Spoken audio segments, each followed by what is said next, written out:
ఎత్తుకునే కాదు నీ చేత కదా వాడు బాగు నిగుతాడు.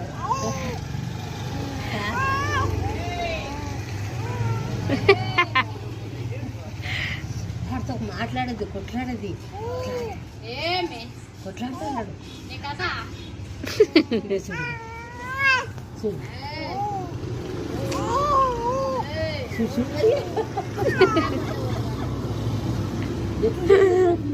హలిక అంటే కొట్లాడతాడు కాదు.